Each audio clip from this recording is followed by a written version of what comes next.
সবার ১ম এ বলি শ্রাদ্ধ উপলক্ষে আমার কিন্তু একটা ইনভিটেশন মানে নেমন্ত্রণ ছিল। তো সেখানেই গিয়েছিলাম। তো ভাবলাম আপনাদের সাথে একটু খাবারটা শেয়ার করি। তো এখানে দেখুন ১ম এই দিয়ে দিয়েছে জলের বোতল। আর এই জলের বোতলটা দেখে মনে হচ্ছে না একটু নতুনত্ব। আমি তো এই ১ম বার দেখলাম। তারপরেই চলে এসছে এরকম সুন্দর একটা প্লেট। প্লেটটা কিন্তু বেশ মোটা রয়েছে। আর সাথে কিন্তু একটা টিস্যু দিয়েছে। এই টিস্যুটা কিন্তু যেমন তেমন নয়, একদম রুমালের মতো। এবং তারপরে দেখুন চলে এসছে লেবু এবং স্যালাডও ছিল এবং সাথে কাসুন্দি এবং এখানে ছিল ফিশ ফ্রাই। তো এই ফিশ ফ্রাইটা পুরোটাই ভেটকি মাছের আর এতটা সুন্দর ফিশ ফ্রাইটা হয়েছে। পুরো একদম গরম, গরম শীতকালে যেহেতু ইনভিটেশন সে তো বুঝতেই পারছেন খেতে বেশ ভালো মজাই লাগে।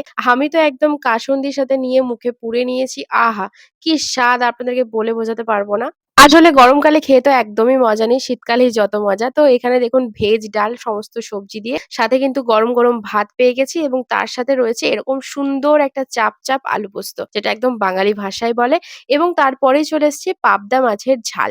এই রেসিপিটা কিন্তু আমার কাছে একদম নতুনত্ব যেটা কিন্তু সম্ভব হয়েছে একদমই কিউ ক্যাটারার এর জন্য। তো এই সমস্ত পরিবেশনাটাই কিন্তু রয়েছে কিউ ক্যাটারার। আর তারপর দেখুন সবথেকে যেটা আমাদের আজকের মেইন আকর্ষণ সেটা হচ্ছে মাটন। এই মাটনটা কিন্তু একদম দারুণ হয়েছিল, একদম ওয়েল কুক। তো আপনাদের সামনে দেখুন এভাবে আমি ছিঁড়তে পারছি না। এক হাতে ফোন, এক হাতে এরকম খাবার করা যায় বলুন? তো চলুন আপনাদেরকে একটু নমো করে দেখিয়ে আমি পুরো মাটনটা আগে শেষ করে তারপরে পরের স্টেজে কি আসছে দেখাচ্ছি। এই সমস্ত রান্নাবান্না দেখুন আপনাদেরকে তো খাইয়ে দেখাতে পারছি না। তো এই সমস্ত দেখেই হয়তো আপনারা বিচার করবেন। তো ১ম এই আমি নাম্বার দিয়ে দিয়েছিলাম। যদি আপনাদের পছন্দ হয়ে থাকে তাহলে অবশ্যই যোগাযোগ করবেন বা আমাকে ইনবক্সও করতে পারেন। তো এট লাস্ট পান আর এদিকে কিন্তু আইসক্রিম নিয়ে আমি বাড়ি ফিরলাম। দেখা হচ্ছে পরের ভিডিওতে।